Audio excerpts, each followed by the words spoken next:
Ian Brady and Myra Henley. We're going to be covering the infamous Moors murders. There's something different about them. There's something even darker about them. 16-year-old Pauline Reade was on her way to a dance. 12-year-old John Kilbride went to the movies with his friend John Ryan that afternoon. 12-year-old Keith Bennett was heading to his grandmother's home to spend the night. 10-year-old Lesley Ann Downey. 17-year-old Edward Evans. He could have told me that the earth was flat. I would have believed him. Not only did he not show remorse, that he made it clear that he never would. Ian never made me do anything I didn't want to do. No way can they let them out. If they do, I'll be going in because she'll be dead. Help us raise the prisons to the ground.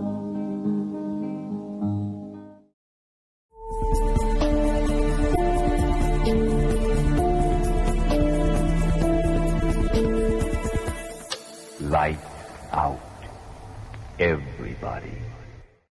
What's up, everybody? Welcome back to another episode of the Lights Out podcast. I'm your host, Josh. Joining in the studio is my co-host, Austin. What's up, man? Hey, how's it going? Doing all right. And behind the screens over there, we got our producer, Daniel. What's up, man? How's it going, everybody? Today, we are back with another dark, very disturbing serial killer couple. This particular couple draws a lot of similarities to a couple we've covered a few weeks ago, Paul Bernardo and Karla Homolka. But these two, there's something different about them. There's something even darker about them. We're going to be covering the infamous Moors murders, which consisted of Ian Brady and Myra Henley as the killers.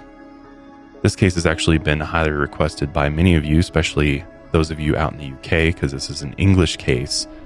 And there's just something very, I don't know, this one leaves me feeling very, very ill, to be honest with you. It's probably one of the most disturbing cases out there. But before we get into the episode, I wanted to remind you that we still have cryptid collection available at mileharmers.com. It's a great way to support the show. I believe we still have all of our designs available, so get those while they last, because once we're out, we won't be restocking that collection. And thank you to those who've already purchased merch. We really appreciate it. It does help us keep the show going. But if you're not able to support us via merch, easy way to do it without paying any money whatsoever is just making sure you subscribe to us on YouTube and following us on Apple Podcasts or Spotify. But with that being said, let's just go ahead and dive into the Moors murders. We're going to begin this episode by taking a look at really the mastermind of this couple.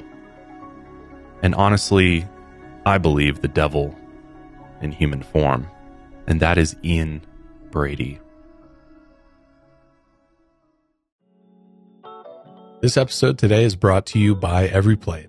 EveryPlate is now owned by HelloFresh, a leading meal kit company. What I love about EveryPlate and what sets it aside from all the other meal kit companies is that it is so cheap compared to the other ones. It's so inexpensive, and if you're looking to budget your food this summer, you get more bang for your bite with America's best value meal kit.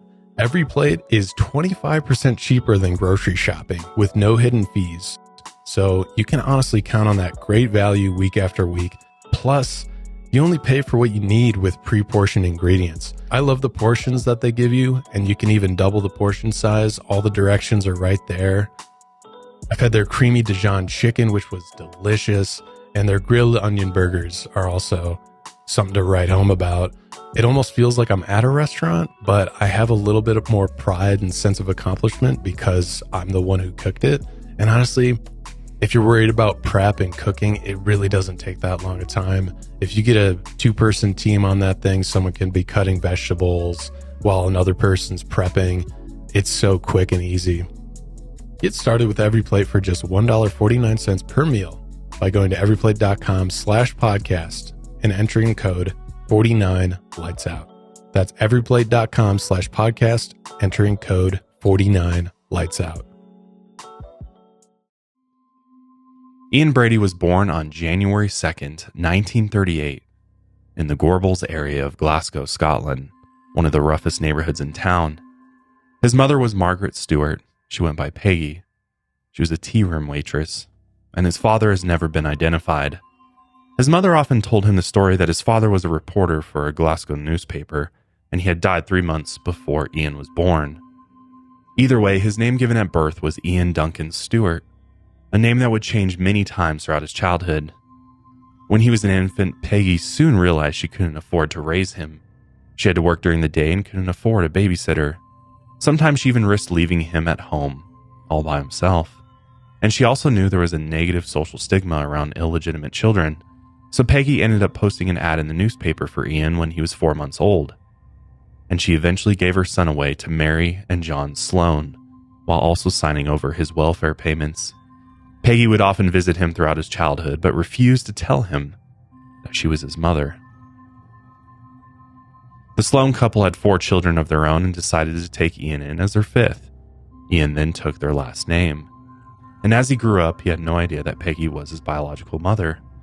Around the age of 9, Ian discovered his love for the outdoors, and his parents often took him to Loch Lomond, a loch between the lowlands of central Scotland and the Highlands, and this was a place for him to get away from the city slums and relax. He would sit by the water for hours at a time, wanting to be left alone staring out. A few months later, he and his family moved to public housing in Pollock, and by the time he was 10 years old, his parents noticed he would throw violent tantrums and bang his head against the wall if he didn't get his way. It was also around this time that Ian slowly began realizing who Peggy really was.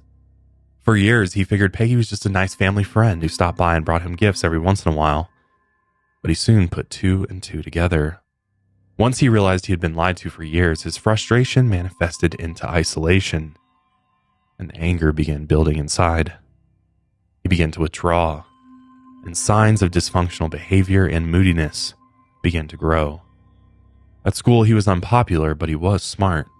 At age 11, he passed the entrance exams for Shawlands Academy, a school for above-average intelligence. But even though he was smart, he was often lazy. Instead of schoolwork, he spent his time diving into the atrocities of Nazi Germany, Hitler, as well as Nazi symbolism. By age 11, the war had long been over, and he always bothered his classmates whose fathers served in the war. He desperately wanted to see any of their souvenirs, especially any Nazi ones. He also loved playing war games with other students and always pretended that he was the German. And many believe it was around this age that he formed an obsession with animal torture. Some say Ian bragged about killing his first cat when he was only 10 years old. And between the ages of 13 and 16, he was arrested 3 times for burglary and breaking and entering. For the first 2 times, he was just given probation, but by the 3rd time, he was ordered by the court to leave Glasgow and live with his biological mother. So in November 1954, 2 months before his 17th birthday, he moved back in with Peggy. By now, she hadn't seen him in more than 4 years, and she had since moved to Manchester, England, and married an Irish laborer named Patrick Brady. Ian would never get along with his stepfather, but he ended up taking his last name. So for the second and final time, he changed his name, which was now Ian Brady. And while in Manchester, his isolation and hostility grew, and his Scottish accent made him stick out like a sore thumb. He would often lock himself in his bedroom reading and listening to music. One of his favorite books was Dostoevsky's Crime and Punishment. I've never personally read it, but I know one of the big themes is the destructiveness of an unchecked ego. And we'll see this time and again with Ian. He likes to take media and kind of inject himself into it and get the wrong ideas from it.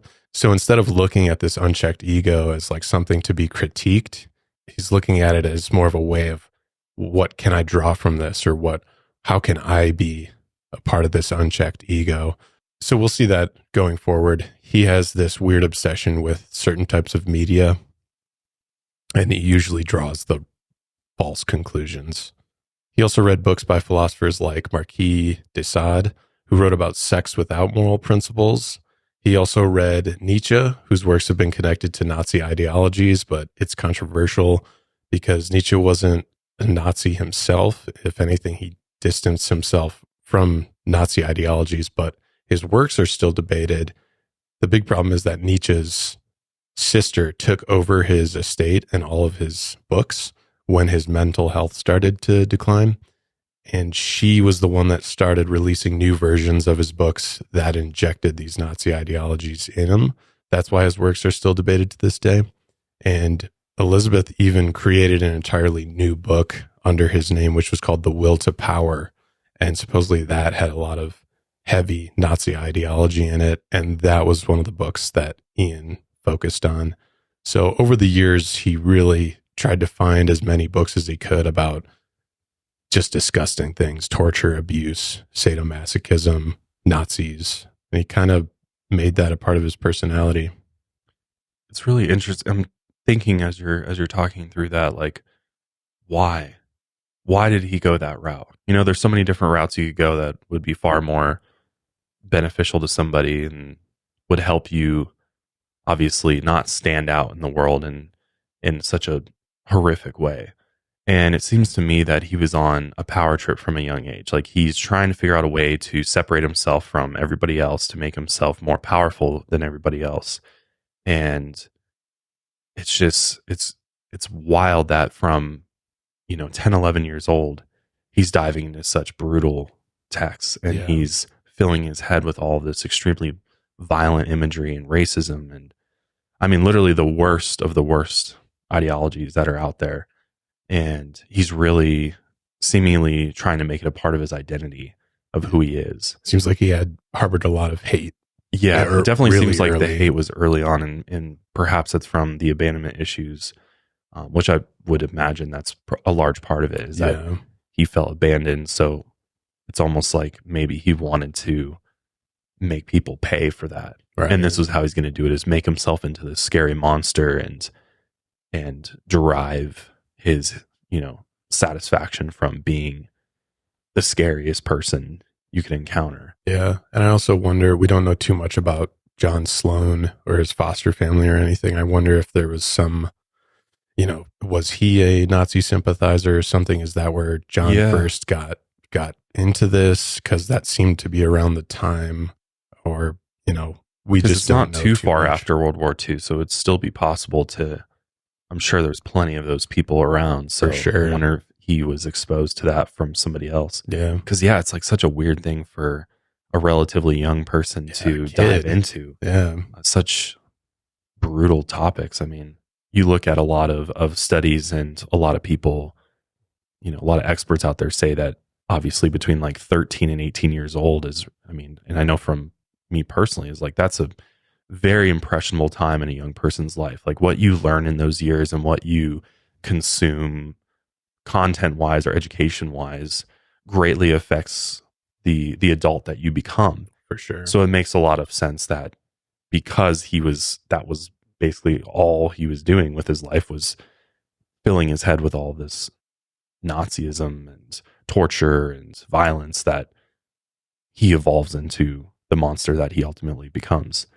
And I think that's very telling in this particular case. But I still go back to the question of, and we'll revisit this later, but is he just born evil? Like, is he one of those individuals that there isn't really a specific rhyme or reason for why he becomes who he ultimately is, and was just kind of his path that he was destined to be on?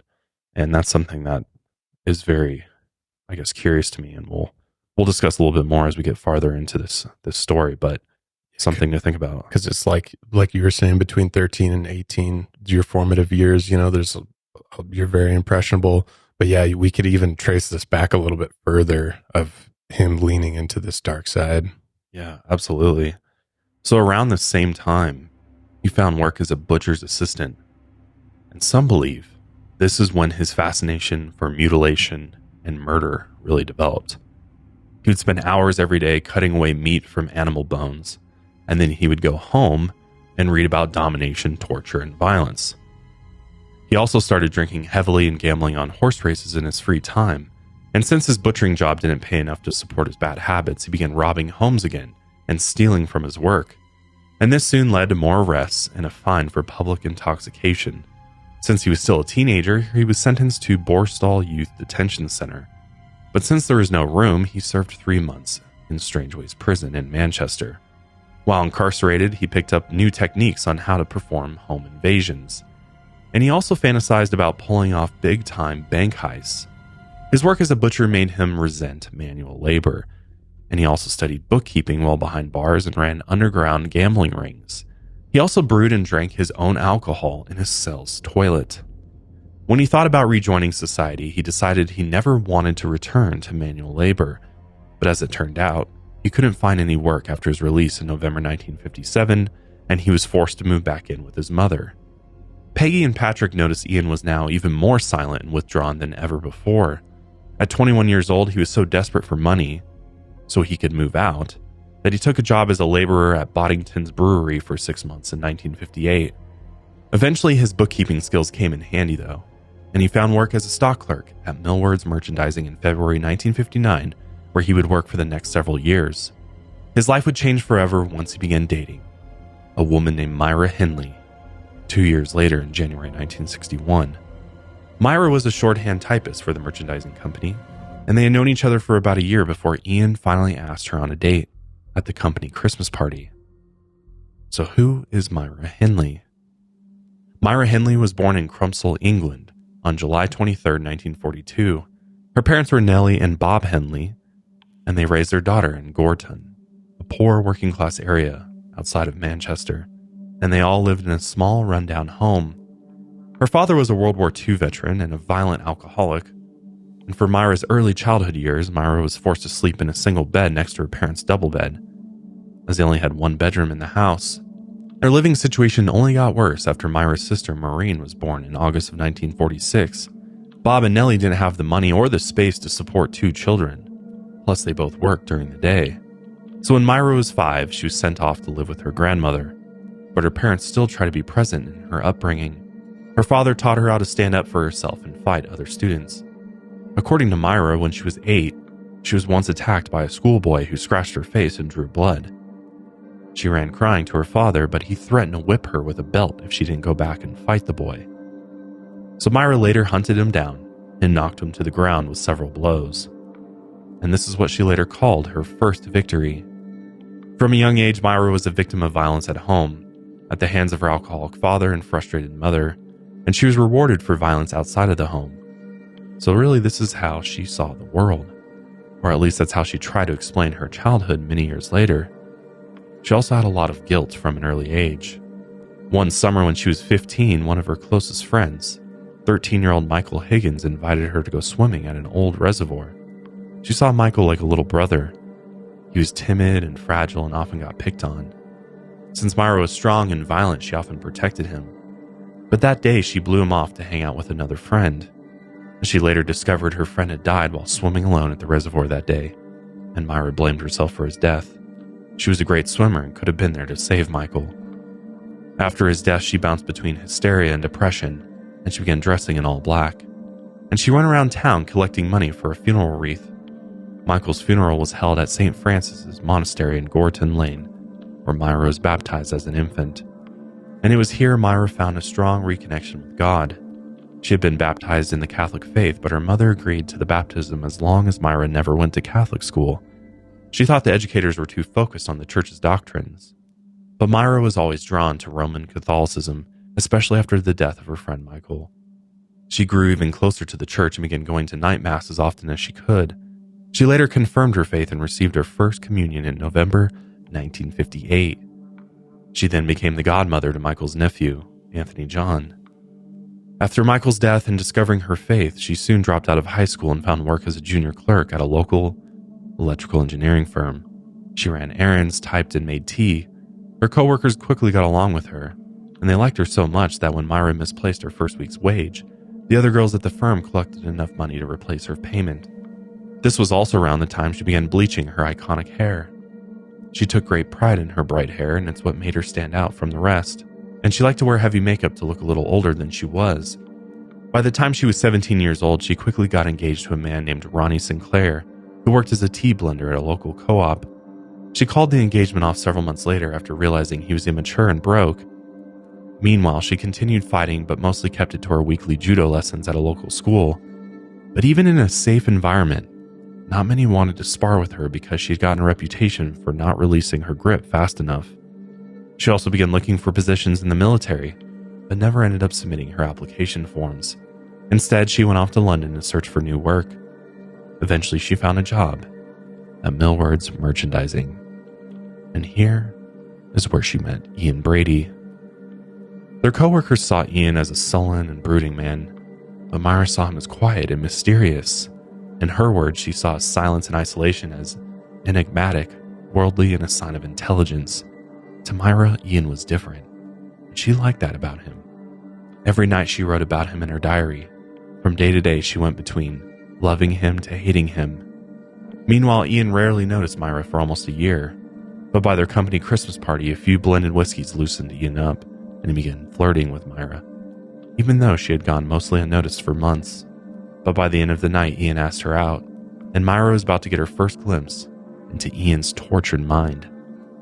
On their very first date together, Ian took her to see the movie Judgment at Nuremberg.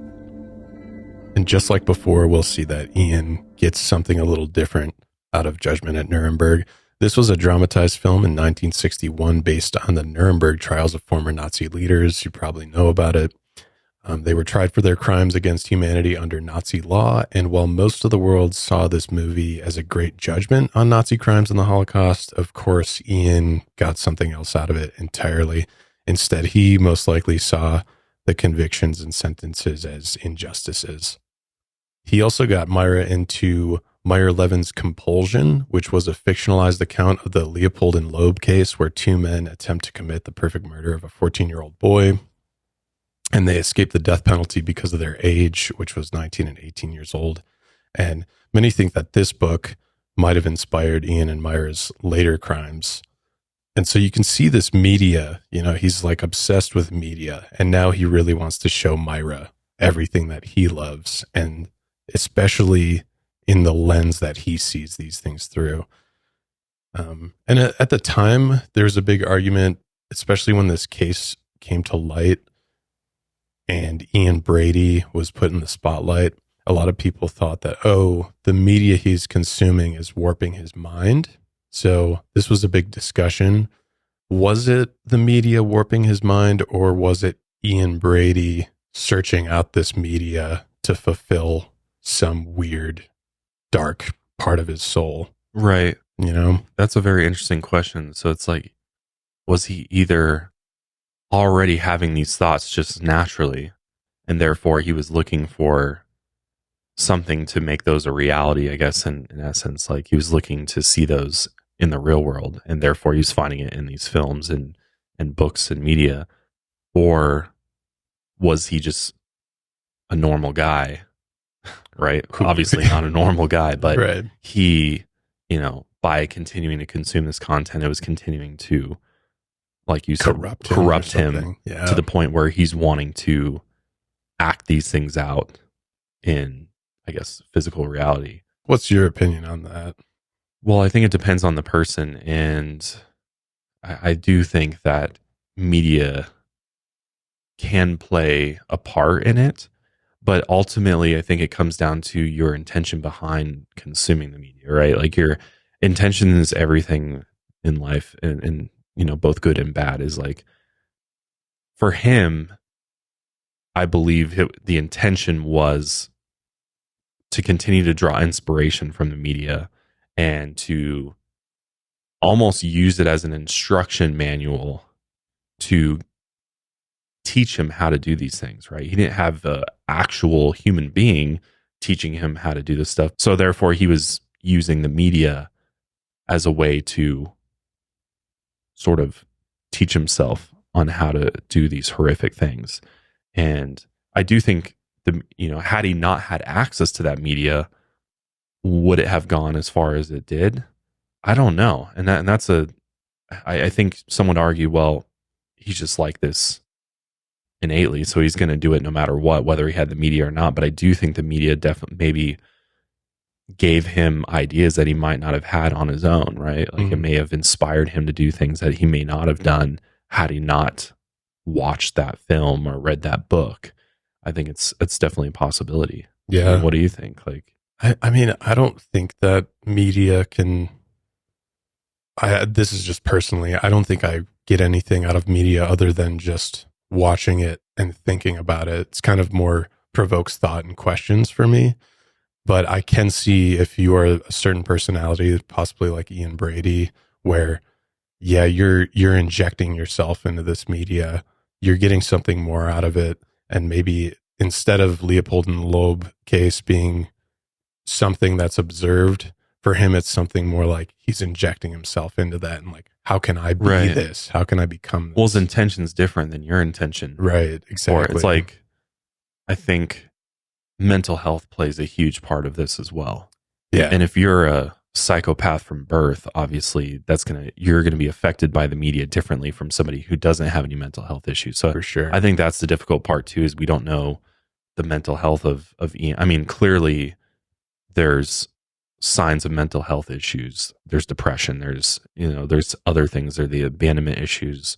And so I do think for those that are mentally ill, the content is an important part of it, because they're perceiving it differently than, say, somebody who doesn't have mental health issues. I think that's a pretty like clear fact. Like, their mind is going to perceive it differently than you, because there's issues there. And so for us, it's like, when it comes to doing the show, we're talking about some of the most horrific things that have ever been done to humans on the planet. And that doesn't necessarily mean that it affects us in a way that would ever, push us into a negative direction per se. Like, we're able to, because we're, I guess, healthy. I guess I don't even know what's the term of mentally ill. The opposite of mentally ill is what, you're just mentally in a good spot, that we're able to separate reality from, these different cases and different stories, and therefore look at it objectively, learn about it, and then sort of compartmentalize it, and then move on to, with the rest of our life. It doesn't affect us to our core, where we're taking it with us and it's continuing to manifest into something bigger and bigger. Definitely. You know what I mean? So I think it's really hard, because I think every person is different. I mean, everybody's brain works differently. So there's no way to put blanket statements on it, and it really just depends on the person. But I think, and I know it's something that's starting to be studied more and more, is for those that are mentally ill, what they have access to and the content or media that they have access to can absolutely play into. Because I mean, if you're somebody who's already experiencing hallucinations or disillusion, different things that are altering your state of reality, like adding those things in there could absolutely affect it, you would think, right? Yeah. Could affect your state of reality in a different way than somebody who doesn't have that. Yeah. I also think outside of mental illness, we're kind of prone to seeing what we want to see in things. Right. So of course he would hone in on these. If he's already having these ideas of murder, of course he's honing in on these things in a different light than we would. Also affirming those exactly feelings. It's like he's looking for confirmation that I'm not crazy. There's not something wrong with me. And there are other people out there that have these thoughts and do these things. Yeah. Right. So it's like giving him the reinforcement that he's looking for.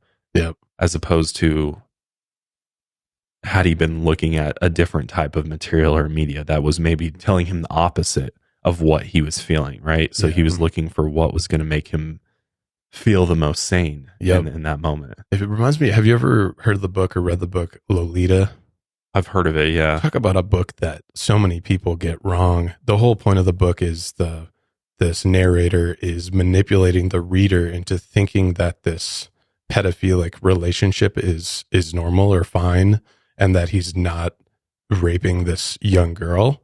And it's this long book, and he uses all this great prose to like manipulate the reader into thinking like, oh yeah, this guy, it sounds like he's totally with it, and he's kind of justifying everything that he does. But the whole point of the book is to see how manipulated we can be by literature. Right. And I could see people, it's kind of like that, where some people read that book and get totally the wrong take on it, where it's like, yeah, this can be justified. Totally. This is right. So I can imagine like a pedophile reading Lolita and thinking like, yeah, this is exactly why we can justify. They miss the whole point of it, because they're identifying with the things that they want to hear. Exactly. Well, it's like, and from a more, I think a more relatable perspective, it's like, we are all, including myself, I think it's just a human nature to be affected by propaganda.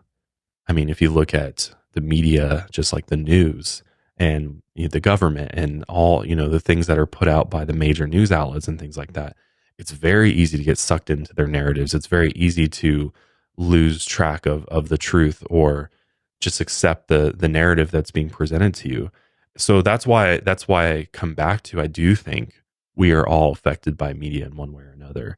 And how deep it goes, that's up to the individual, right? Sure. How Yes. deeply it affects you is up to the individual and your intentions and your willpower and ultimately where you're at in life and how strong your own personal beliefs are.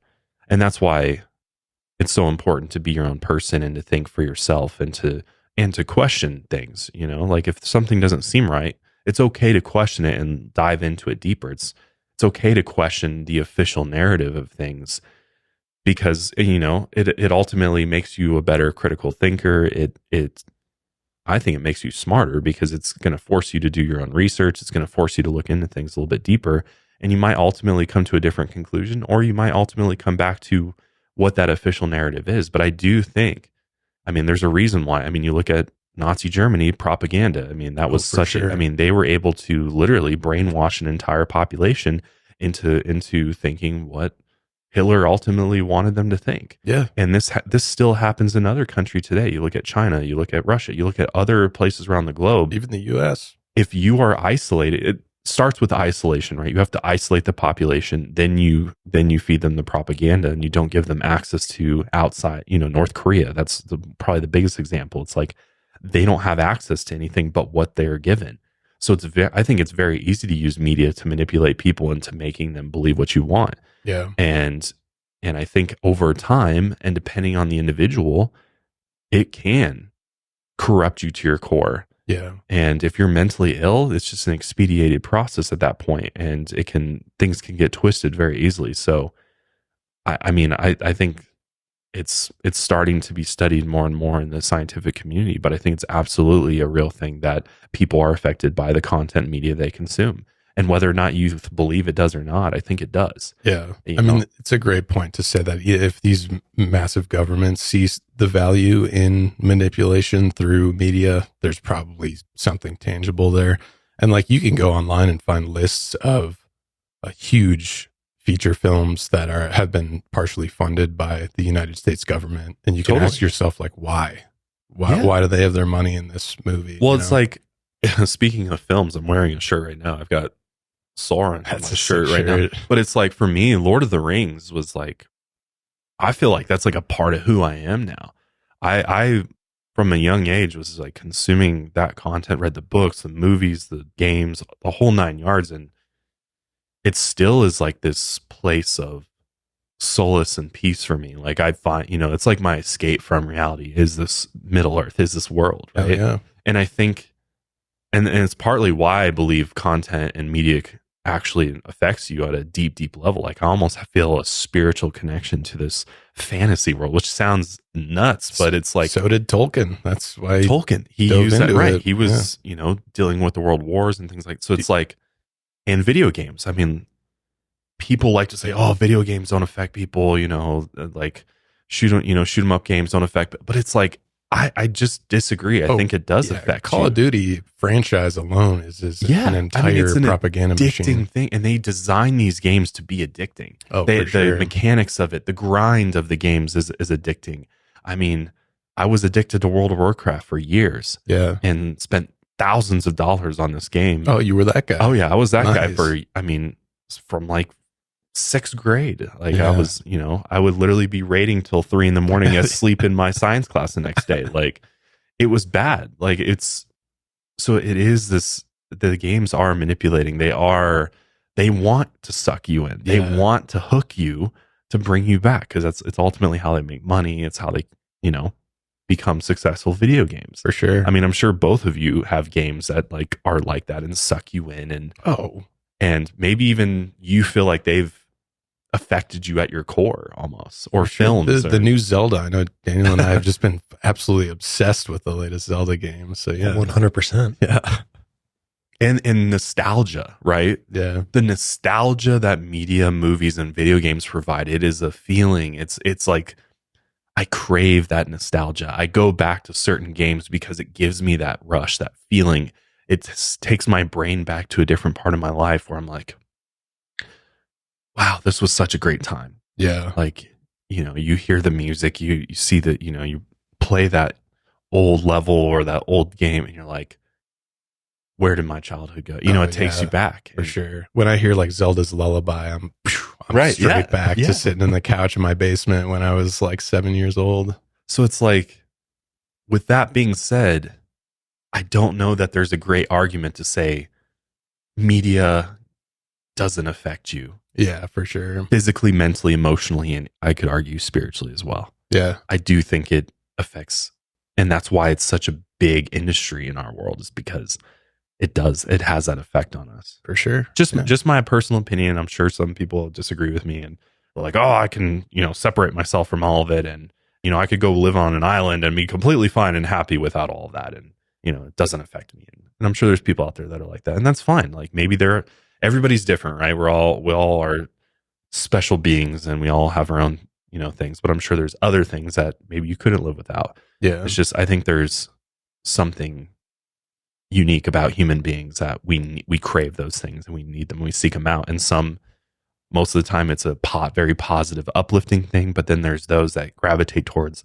the dark, the evil side of things, and they just dwell in those areas. And obviously, you fill your head with a bunch of positivity, really uplifting content, you get a certain type of individual. But then on the other hand, you fill yourself with dark, evil, and potentially open yourself up to supernatural forces, which depending on what you believe, if that's real or not to you, it's a whole other thing. And I think for Ian, it's very clear he's dwelling in this dark place and he's continuing to seek this stuff out because he's trying to make it a part of him. Yeah. He wants to be that manifestation of all of this evil, as you'll see as we go forward.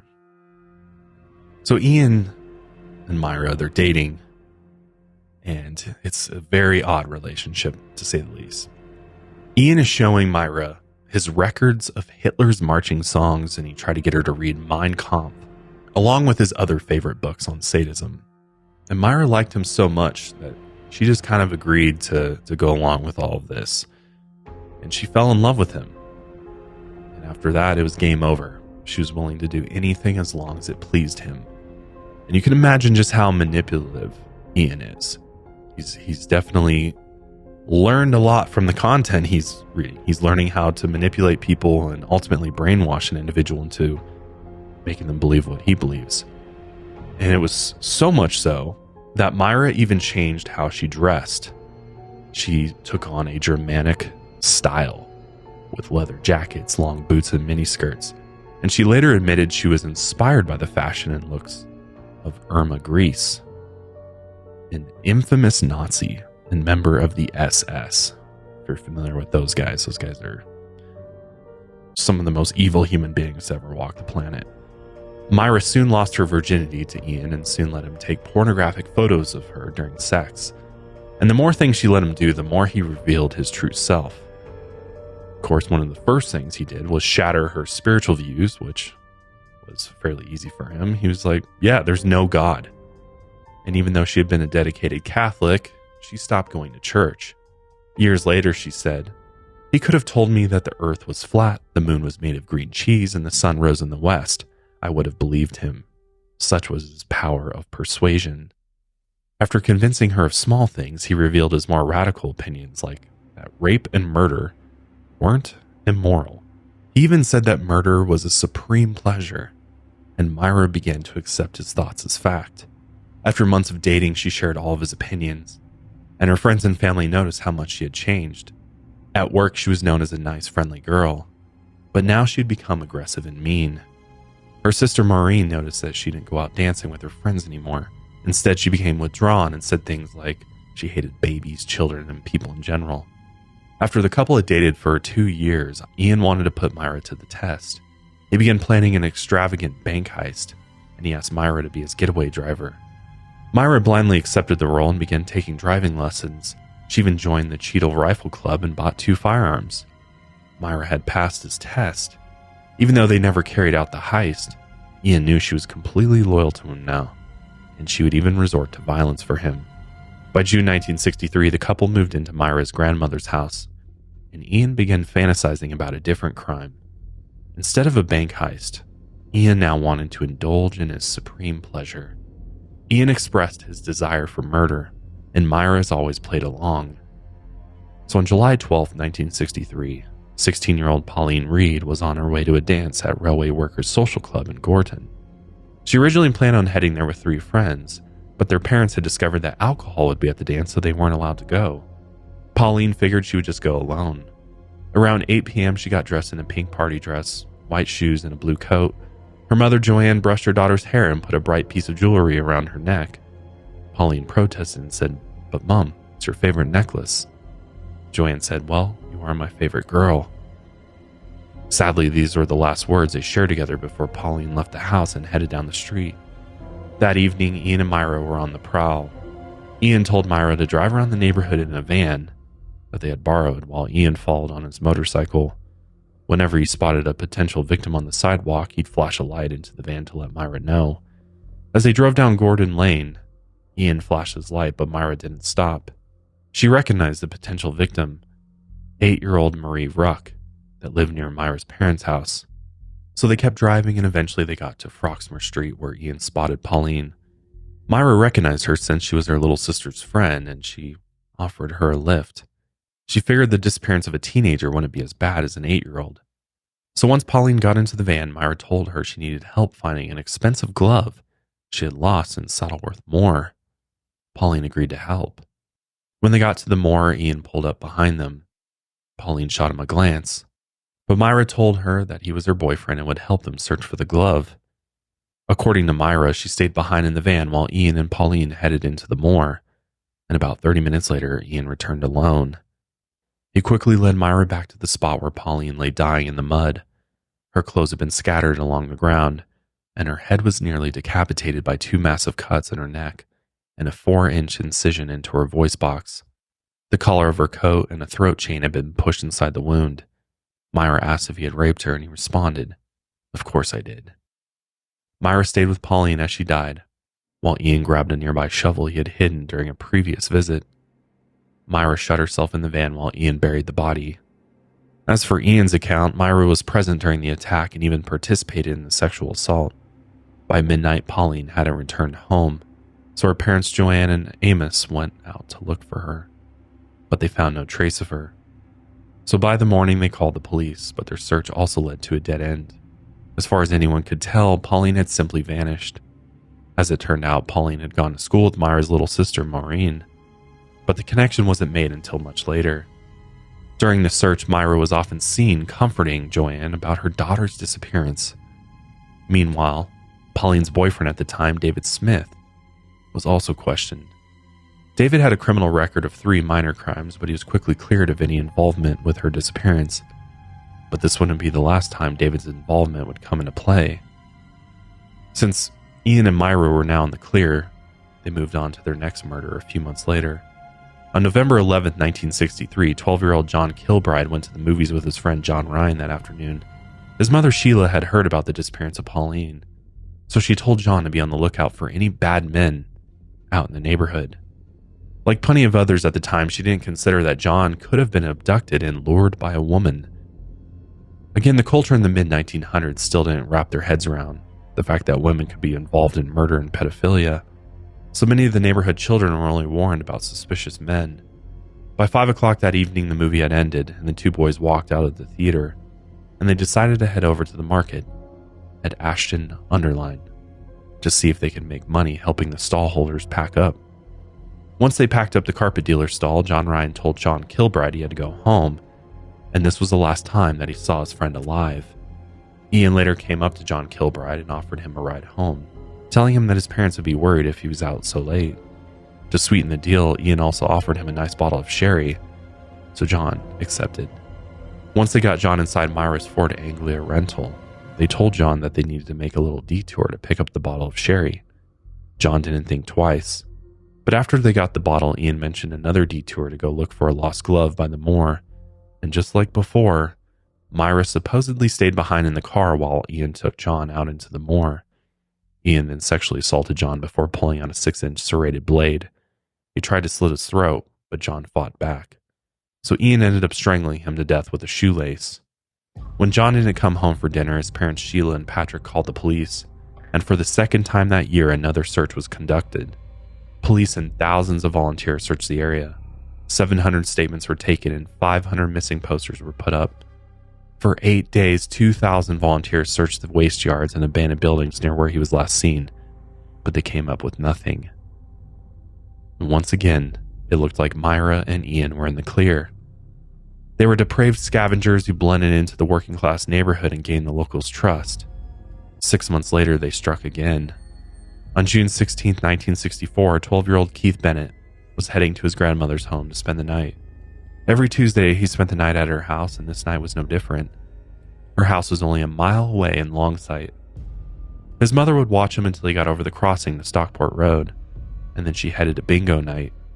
Keith was alone for the rest of the walk until Myra approached him and asked if he would help her load a few boxes into her mini pickup. She promised she would then drive him the rest of the way to wherever he was headed. Meanwhile, Ian sat patiently inside the car. While Myra later drove Keith toward his grandmother's house, she said she needed to stop by a rest stop near the moor. Ian convinced Keith they needed to go look for a lost glove, and their usual plan was put into place. According to Myra, Ian led the victim out into the moor like always, while Myra supposedly stayed in the car. Ian took him to a gully beside a stream where he raped and strangled him to death. After the attack was over, Ian took a photograph of Keith's body, and about a half hour later, Ian returned to the car alone. His pants were spattered with dirt, and he held a shovel in his hand. When he got back into the car, Myra asked what had happened. By now, it should have been obvious to Myra, but Ian told her he had raped and murdered the boy by strangling him with a string. When Keith hadn't returned to his grandmother's house that evening, she just assumed that his mother hadn't sent him over for whatever reason. The family only realized something was wrong when Keith's grandmother stopped by the Bennett's house the next morning without Keith. His parents asked where he was, but Keith's grandmother thought he was with them. They quickly realized something was very wrong, and they immediately called the police. And Keith's stepfather, Jimmy Johnson, became a suspect and was actually taken in for questioning 4 different times over the next 2 years.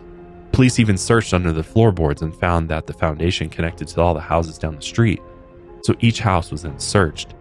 But as always, the search led to another dead end, and another child seemed to vanish from Manchester. In 1964, Myra, her grandmother, and Ian were rehoused. The post-war slum clearances in Manchester moved them to 16 Wardlebrook Avenue in Hattersley, Cheshire, 10 miles east of the Manchester city centre. At their new place, they became friends with an 11-year-old girl down the street. Her name was Patricia Hodges, and the couple often took her out to the moor to collect peat and bring it back to feed their gardens. Even though Patricia fit the bill for a potential victim, Ian and Myra knew killing a child who only lived a few houses down from them would be stupid. Months passed before they harmed anyone else. But by Boxing Day 1964, they had found their 4th victim, 10-year-old Lesley Ann Downey. Lesley Ann was a very sweet and well-behaved daughter. Her mother recalled that every day she would get up, make her bed, and help out with breakfast. She was dedicated to her schoolwork and popular with her friends. In her mother's words, she was never the sort to give anyone any cheek. On the afternoon of December 26, Myra took her grandmother over to her relative's house and left her there until the next day. Despite her grandmother begging, Myra refused to bring her back that night. Meanwhile, Lesley Ann went to the local fair in Ancoats, about 10 minutes from where she lived. Her 2 brothers and some of their friends joined her. They were only there for a short while before they were bored and out of money, and everyone headed home except for Lesley Ann. She decided to stay and have some fun by herself. She was last seen by a fellow classmate on a gravity wall ride. Not long after, Ian and Myra spotted Lesley Ann, young, impressionable, and all alone. So they purposely dropped some of their shopping bags near her and acted like it was an accident. And like the good-hearted person she was, Lesley Ann ran over to help. And the strangers asked her if she wouldn't mind helping them haul the bags to their car. Lesley Ann agreed and walked with them down the street. Once they forced her inside, they drove her back to their place on Wardlebrook Avenue. While inside the house, they undressed, gagged, and forcibly posed her for nude photographs in bondage. Then they raped and killed her, possibly by strangling her with a string. Myra claimed she had gone to draw a bath during it all, and when she returned, Lesley Ann was dead. But Ian claimed that Myra had helped rape and kill Lesley Ann. So by now you're probably seeing this pattern of Myra is never there, right? Right. She's always in the car, she's out of the room, whatever. But all the while during this attack on Lesley Ann, they actually made a 13-minute audio recording of the torture and murder, which even included, it was around Christmas time, and by the end of it, you can hear Christmas music playing in the background. And during it, you can hear Myra's voice clear as day, barking orders at Lesley Ann. She would tell her to shut up. She threatened to hit her. If you're morbidly curious, there are transcripts online. As far as I could find, there's no audio recording of that. It's probably been destroyed. But this audio recording was a huge piece of evidence later because Myra just constantly tried to minimize her involvement. And with this, we see her there and we see that she's totally complicit. At one point in this audio recording, we can hear someone leave, which we think is Myra leaving, maybe walking down some stairs, but then returning. All the while, Lesley Ann is screaming. She just wants to go home to her mom. She's begging to be let go. And yeah, you can still hear Myra. She's ordering her to put the gag around her mouth. They had put some sort of scarf. They tied it kind of around her head and in her mouth. And she's ordering, she's going to take off her clothes and everything. So this was a defining point in their murder spree because Myra is clearly complicit. She's tried to paint herself as just this unwilling accomplice who's just there. But as we'll see going forward, she's involved. Yeah. She's not just there to lure them in. She's a part of the whole thing, right? Start to finish. Which draws a lot of comparisons, like you were saying at the beginning, to Karla Homolka. She Right. just tried to paint herself as this unwilling accomplice. Like also a victim too, right? Yeah. Like I'm a victim in this as well. He was Right. forcing me to, lure these people in and right. to become his victims. But ultimately they were a part of the final act as well. Exactly. And she plays into that stereotype of where at the time culturally people were like, well, women don't. Yeah, Women totally. aren't They're trying to serial use that to their killers. advantage. When Yeah. they're like, oh, there's no way I would have ever done that. Yeah, women can't be Not capable of pedophiles. that. Right, yeah. Just utterly sick. I mean, just thinking about Lesley screaming for her mom, like and Right. the Christmas music playing in the background. I mean, that's just such a horrific thing to think of, like how sick they are too. Yeah. The fact that they're like celebrating Christmas essentially and all the while doing horrific things to this poor little girl is just beyond evil. After the murder, they drove her body down to the moor the next morning where they buried her in a shallow grave, naked with her clothes dumped at her feet. By dinner time, her mother Anne began to worry, so she sent her fiancé Alan out to look for Lesley Ann. And like all the other victims' families, they contacted the police, but there was no trace of Lesley Ann Downey. They searched the neighborhoods and even the countryside. They interviewed thousands of potential suspects and witnesses and hung up missing posters, and still there was no trace. And when it seemed like Ian and Myra could get away with murder forever, they changed their usual routine, which ultimately led to their downfall. Almost a year had passed before they decided to kill again. On the evening of October 6, 1965, Myra drove Ian over to Manchester Central Railway Station. She parked the car while Ian got out and looked for their next victim. This railway station had been Manchester's main railway terminal for almost a century, so Ian had many potential victims to choose from. A few minutes passed before Ian returned to the car with 17-year-old Edward Evans. Edward was an apprentice engineer who lived in Ardwick, 1 mile southeast of the city center. Ian later told Myra he lured Edward to the car, promising sex. As they approached, Ian introduced Edward to the bleach blonde woman behind the wheel as his own sister, and she drove them to their home on Whortlebrook Avenue. Nothing was out of the ordinary, at least for Edward, and they spent a nice evening over a bottle of wine. At some point, Ian told Myra to go pick her brother-in-law, 17-year-old David Smith, up. This was the same David Smith that had previously dated one of the victims, Pauline Reade, if you remember. David had married Myra's little sister, Maureen, about a year earlier on August 15, 1964, Even though Myra's family had not approved, they quickly got married at the register office. Maureen was 7 months pregnant at the time, which her mother was embarrassed about, and none of Maureen's family attended. From a young age, David had several criminal convictions, including physical assault when he was only 11 and a breaking and entering charge. As the old saying goes, birds of a feather flock together. So when Ian had first heard about David, he befriended him. Even though Myra's family hated David, Ian took him in as a friend. Ian often invited David over to the house at 16 Wardlebrook Avenue, where they often drank wine late into the night, often talking about Nazi Germany, the distribution of wealth, crime, and Hitler's achievements. And Ian let him borrow some of his favorite books. They also fantasized about robbing a bank or post office, and later these fantasies escalated to killing a gay man together, or as they put it, rolling a queer. But it was hard to tell if David was being serious about it. As months passed, Myra was jealous of their relationship, and she saw how it could compromise the safety of their operations. She would soon be proven right. That night in 1965, Myra picked up David and drove him back to the house to hang out with Ian and his new friend Edward. Myra told him to wait in the car for their signal, a flashing light. Moments passed and nothing happened, and when the signal came, David approached the front door and knocked. Ian greeted him and asked if he had come for the miniature wine bottles. David played along and said yes. As Ian led him into the kitchen, he told David to stay there for a moment while he went to collect the bottles. A minute or two passed, and David then heard a high-pitched shriek coming from the living room. The shrieks continued one after another, louder and louder, and through the screaming, Myra shouted, "Dave, help me." And when he ran to the living room, he saw Edward lying face up with his head and shoulders on the couch, and his legs were on the floor. Ian stood over him with his legs straddled around Edward's. Ian was holding a hatchet above his head, ready to strike, and when it came down, the crack of Edward's skull filled the room.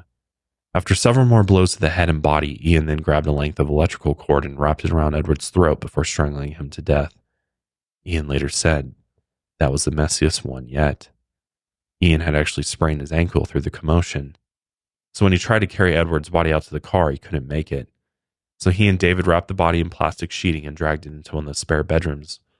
By early the next morning, David told them he would come back with his newborn's pram to carry the body out of the house, basically a stroller, and they planned on burying the body in the moor like the others. But when David got home around 3 a.m., his guilty conscience caught up to him. He tried to act normal and asked his wife Maureen to make him a cup of tea to calm his nerves, but he ended up vomiting on the floor. And he eventually broke down and told her everything that he had witnessed at Ian and Myra's house. After debating what to do, he agreed to call the police. They could only use the closest phone booth, so he had to wait until sunrise. Fearing that Ian would get suspicious and ambush him on the way to the phone booth, he armed himself with a screwdriver and a bread knife. After making the call, police picked David up and took him to the Hyde police station. While there, he confessed everything he had witnessed. Meanwhile, Superintendent Ball Talbot, one of the Cheshire police, approached Ian and Myra's place at 16 Wardlebrook Avenue. He wore a bread delivery driver's overalls to cover his police uniform so that the couple wouldn't flee when they saw him through the window. When Myra opened the door, he identified himself as an officer and said he needed to speak with her boyfriend.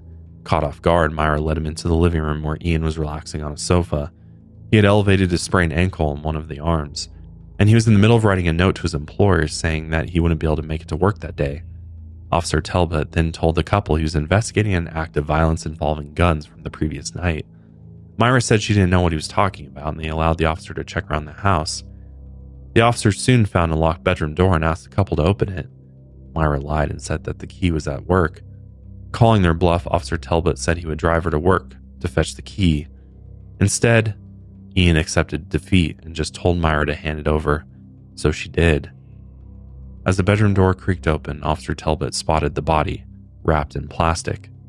As he pulled the sheet back, he found Edward's body stripped, mutilated, and hogtied. The officer then arrested Ian on suspicion of murder, and Ian claimed that he and Edward got into an argument that got out of hand. Myra wasn't even considered a suspect at first because officers at the time often didn't think women were capable of murder, but she insisted that she joined them on the way back to the station along with her dog Puppet. When they later questioned Myra, she just said it was all an accident, and with no evidence against her, she was sent home, but only under the condition she would return the next day for questioning. For the next 4 days, she asked her employers to fire her so she could collect unemployment. Then she went into Ian's office, collected an envelope containing several papers, and set fire to them. likely destroying crucial evidence. She claimed she didn't look through them but figured they were plans for bank heists. A few days later, on October 11th, Myra was officially charged as an accessory to murder in the case of Edward Evans. As for Ian, he admitted during questioning that he and Edward had fought, but in the end, David had helped him murder Edward.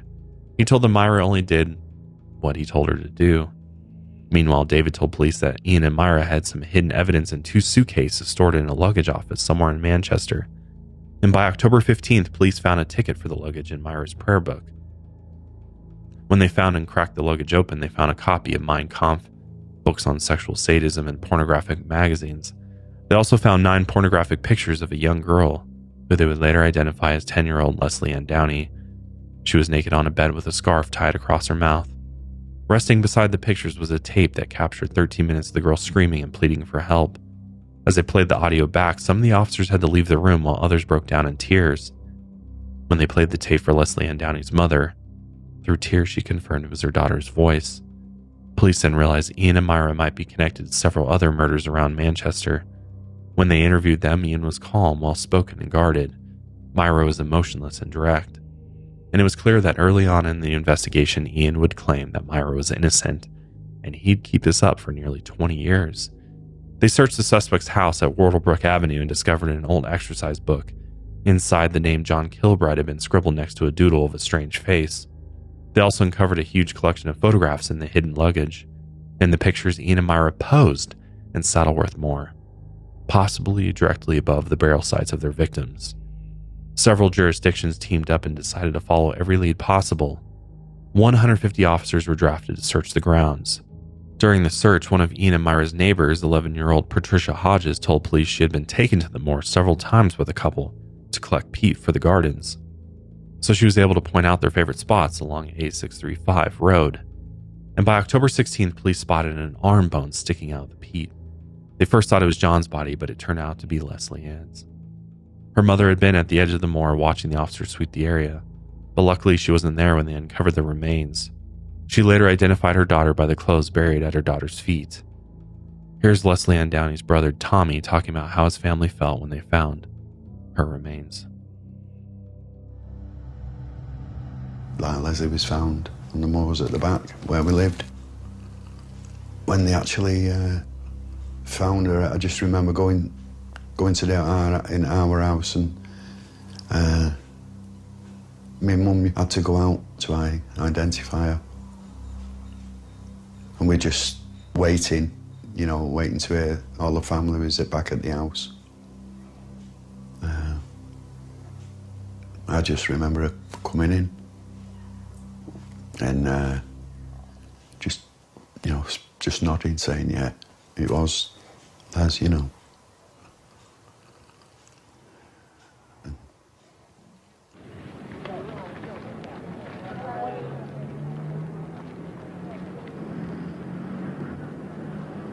I can't imagine what my mum had gone through, with what she had to see, what she had to hear.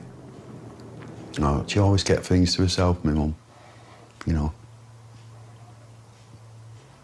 She wouldn't tell me anything, like, including what was on them tapes, and no, she just kept that to herself. She didn't want us to know. I wouldn't want to know. Only 5 days later, they discovered John's body badly decomposed, and his mother identified him by his leather shoe. I'll show you another clip of John's mother talking about finding her son's remains. Yes, it was anguish, because all the time I felt that I wasn't going to hear anything at all. I thought his body must have been burned and I would never know all my life. I'm very glad that, in a way, relieved that we do know where he is now. John Kilbride's body was too badly decomposed for the police to ask his family to identify, so they took the one shoe Ian Brady had left in his makeshift grave to the 12-year-old's home. I remember him coming to the house. It was about 8:30 at night. The knock came on the door, and it was John's shoe. I'm just thinking that it was actually the one positive that you can take away from this is the fact that Ian left their clothes there so that they could be identified. True. Because they were so badly decomposed that had he not left their belongings at the burial sites, they may have never been able to identify them. So in a way, at least they had the closure knowing that it was in fact their loved ones. Very true. And not just never knowing what happened to them.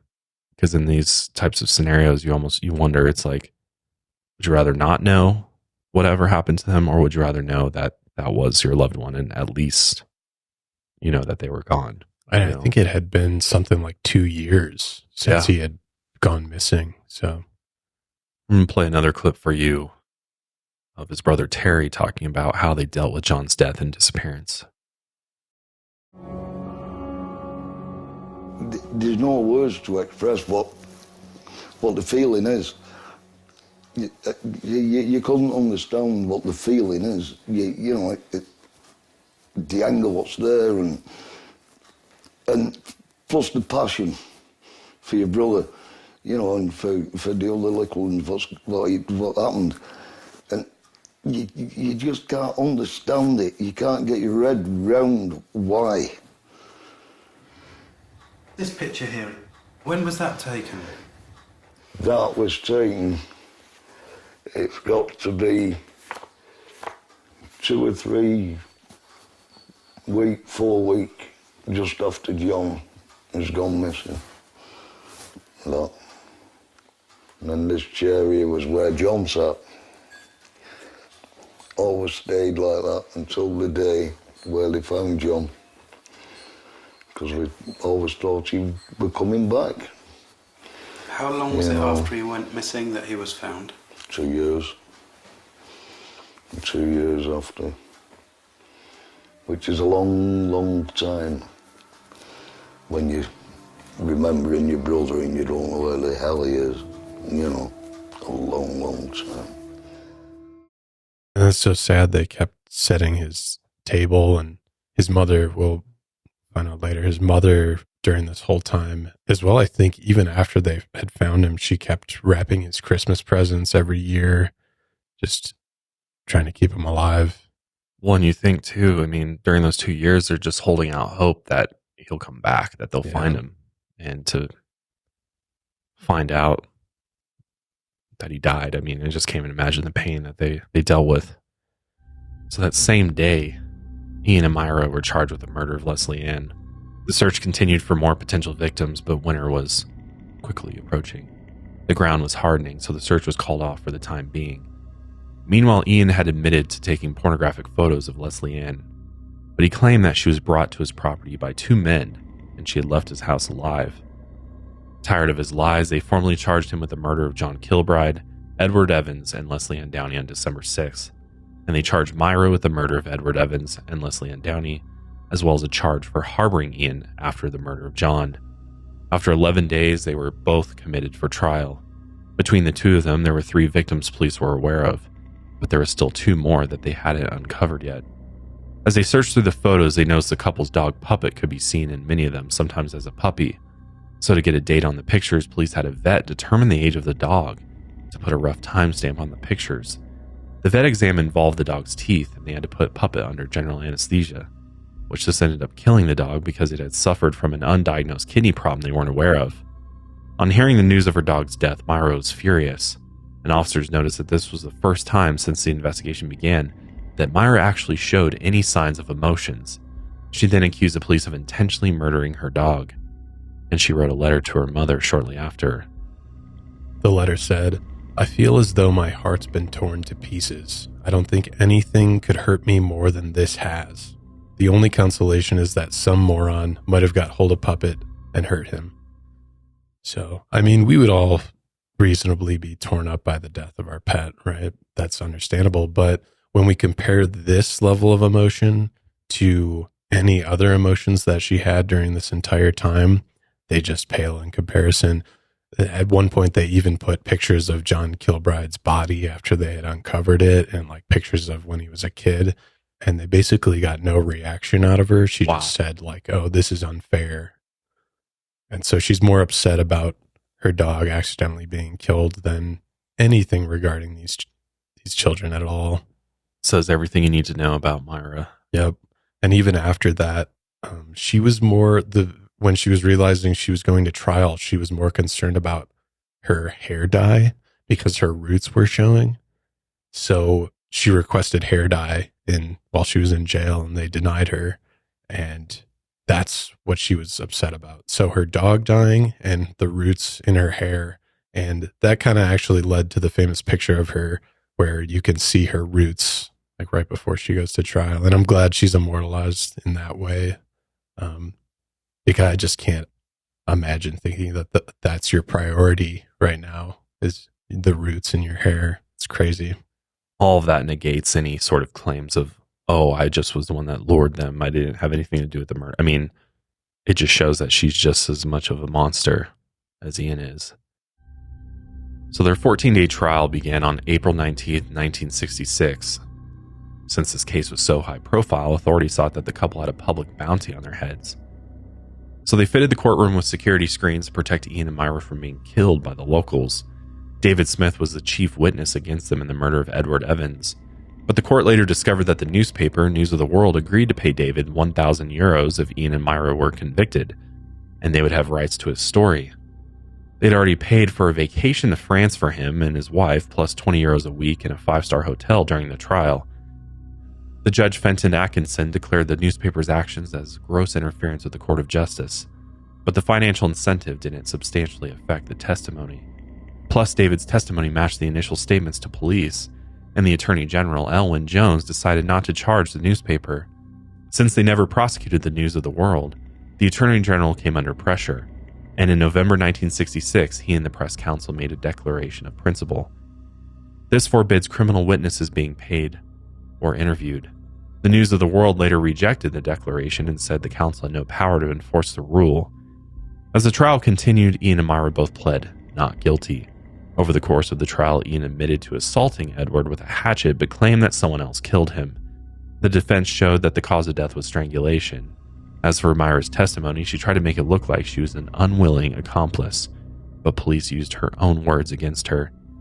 When Ian was first arrested, she was quoted saying, "I made all my decisions. People go through several stages in their life. After discussions, they change their mind. Ian never made me do anything I didn't want to do." She then testified saying that she didn't have any knowledge of the photographs taken at the moor. She claimed she had been looking out a window and later drawing a bath. Most of the couple's testimonies were just them claiming they didn't deal the final blows or they weren't present during certain aspects of the crime. But in the end, the jury deliberated for 2 hours. When they returned, they found Ian guilty of all 3 murders and Myra guilty of murdering Lesley Ann and Edward. The judge said that their murders were truly horrible and they were 2 sadistic killers of the utmost depravity. He called Ian wicked beyond belief, and Myra was a controlled and passive witness who lied remorselessly. Since the death penalty had been abolished, I believe only 6 months prior, the judge expressed how he wished he could have sent them to the gallows. Instead, he could only give them a maximum sentence of 1 life imprisonment for each murder conviction they were guilty of, which Ian had 3 and Myra had 2. Myra was also given a concurrent 7-year term for harboring Ian. Ian was then sent to HM Prison Durham, and Myra was sent to HM Prison Holloway. After the trial was over, their convictions were only the beginning. Local newspapers began connecting the dots between the couple's murders and the other children who had disappeared in the area. Unfortunately, many were falsely connected. One was Stephen Jennings, a 3-year-old boy last seen in 1962. His body was found in a field, but his father was later convicted for the crime. Another was a 14-year-old girl named Jennifer Teig, who disappeared from a children's home in 1964. But 40 years later, she was confirmed to be alive. Still, no one had connected the couple to Pauline Reade or Keith Bennett. Almost 20 years after the trial, Ian allegedly admitted to Fred Harrison, a journalist at the Sunday People, that he had killed them both. Police claimed they had always suspected him of the murders but had no evidence. And finally, after 2 decades, the search through Saddleworth Moor started up again. The investigations were officially reopened and the photographs in the moor were pulled from evidence storage. On July 3, 1985, Detective Chief Superintendent Peter Topping, the new head of the investigation, paid Ian a visit in prison. By the end of their meeting, Peter found it unlikely that Ian had confessed the murders to the journalist, but they searched the morgue again. To urge police to continue the search, Keith Bennett's mother, Winnie Johnson, sent a letter to Myra begging her to tell the truth. The letter ended with, "I'm a simple woman. I work in the kitchens of Christie's Hospital. It has taken me 5 weeks' labor to write this letter because it is so important to me that it is understood by you for what it is. A plea for help. Please, Miss Hindley, help me." Supposedly, Myra was moved by the letter. Police visited her in prison a few days later, and even though she wouldn't admit to any involvement, she agreed to help them find the burial sites by looking at the photos and maps. The areas of Holland Brown Knoll and Shiny Brook looked familiar, but she said it was impossible to be sure without actually visiting the moor herself. Local authorities and the Crown thought the visit would be worth the security risk. Once they arranged for Myra to head out to the moor, the police closed all the nearby roads and patrolled them with 200 officers. Myra was brought in by helicopter at 4:30 a.m., and once she landed, they took her around the moor by car until 3 p.m., but she struggled with connecting the photographs to her memories of the locations, and by the end of the day, no bodies were discovered. The press later called it a fiasco or a publicity stunt and a mindless waste of money, but Chief Topping defended the search. 3 days later, they brought David Smith to the moor and had him search for 4 hours because he still believed he might have been a part of the other murders. Chief Topping also visited Myra for months trying to get any more information out of her. And finally, on February 10, 1987, over 22 years after the murders, Myra finally confessed to her involvement in all 5 murders. The taped recording of her confession was 17 hours long. Chief Topping could still see through her lies, and he believed she had told him just as much as she wanted him to know, and no more. He described her confession as a very well worked out performance. This was obvious because she never placed herself at the killings when she told her stories. She was always in the car, in the bathroom, over the hill, or in the kitchen. Here's a clip of her confessing to being present when Edward Evans was murdered. It was the night of October the 6th, and I just had this awful feeling of dread. We drove into Manchester Central Station, and he told me it wouldn't be long, unfortunately, or unfortunately.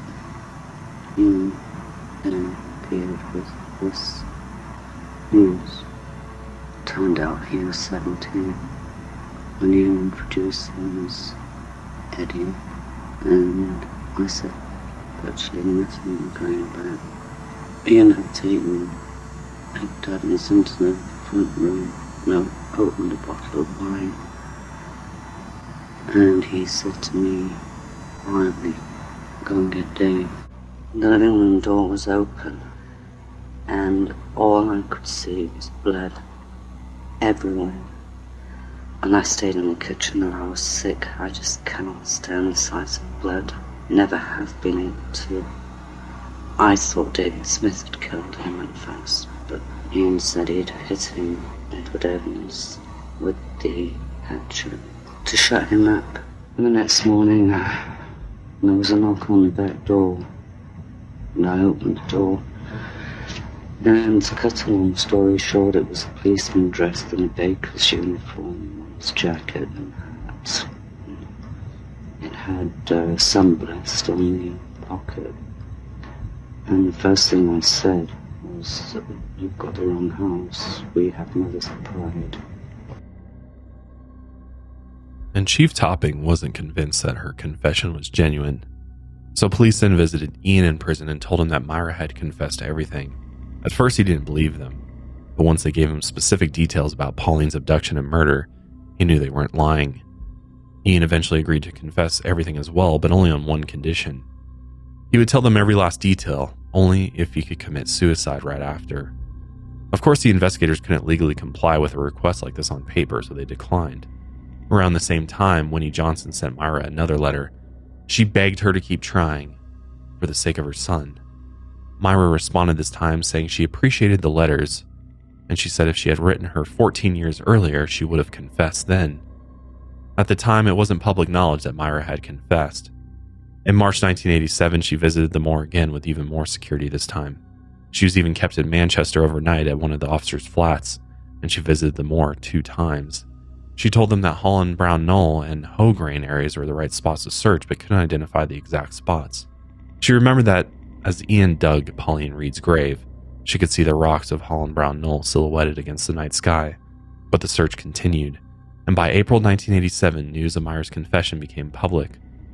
Vocal supporters of Myra, which included Lord Longford, a long-serving politician, still pleaded for her release, and they believed that her imprisonment was only caused by mob emotion. In a public statement, Myra told the public that she had denied guilt for years, but had since changed. Her faith, along with Winnie's letters, had changed her mind. She also claimed that David Smith had nothing else to do with the murders. So I'll give you a little epilogue of David Smith. I feel like even though he's not the main figure in this case, he's big enough to see what happens to him. So him and his wife Maureen, even though David cracked the case, and because his confession, remember, after Edward, really opened this whole thing up, even though he was the one that broke the case, the public still hated him after this, especially because he profited off the case. Because if you remember, the newspaper was hooking him up, money, give him a vacation and everything. So after this, the public hated them so much, his wife Maureen was even attacked in her apartment elevator during the trial when she was 8 months pregnant, and their home was vandalized. And after a few years, David would often get beat up at local pubs once he was recognized, and he later even got into a fight supposedly over his involvement in the crimes, and he ended up stabbing another man, which led to a sentencing of 3 years in prison in 1969. That same year, his children were taken into state care, and Maureen ended up moving into a single-bedroom apartment and found work in a department store. She received no support from her family and later divorced David in 1973. During this time, her mother was still supporting her sister Myra during the trial, meaning that Maureen was still more of a black sheep to her family because she married David, compared to Myra, who was a convicted murderer, right? After David was released from prison, he moved in with a 15-year-old girl who later became his second wife, and he also somehow won back custody of his 3 sons. Maureen later remarried and had a daughter, and she also reconnected with her family. And this is mostly because during Myra's incarceration over the years, she started visiting her again.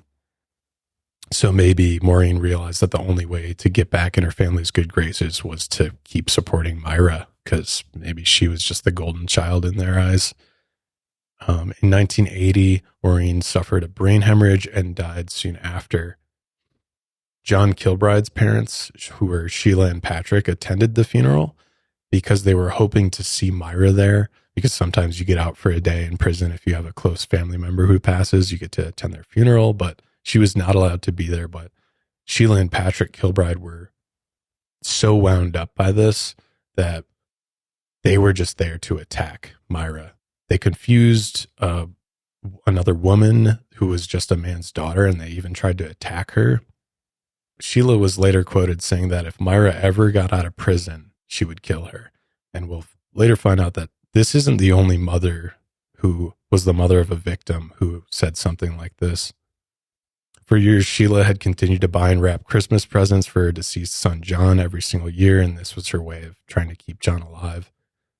As for David, his father was terminally ill with cancer, and David gave him a glass of milk laced with barbiturates. He was then charged with murdering his father, but later acquitted in 1972. He then pleaded guilty to manslaughter, but only served 2 days in prison. I could not find out why he only served 2 days for that.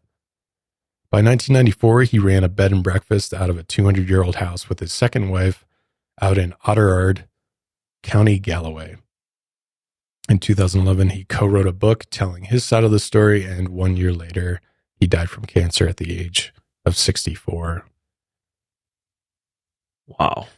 Yeah. So it seemed like, I don't know, David might have been more tied up with this than we'll ever truly know. Yeah. But he definitely seems like a shady character. In 1987, after more than 100 days of searching the morgue, police discovered the body of Pauline Reade, 3 feet below the surface and 100 yards from Lesley Ann's burial. They were able to identify her by the bright pink party dress she wore when she was last seen. When Ian heard that they had found the body, he made a formal confession. Then he officially joined the search for Keith's body and was brought to the morgue on July 3rd, 1987.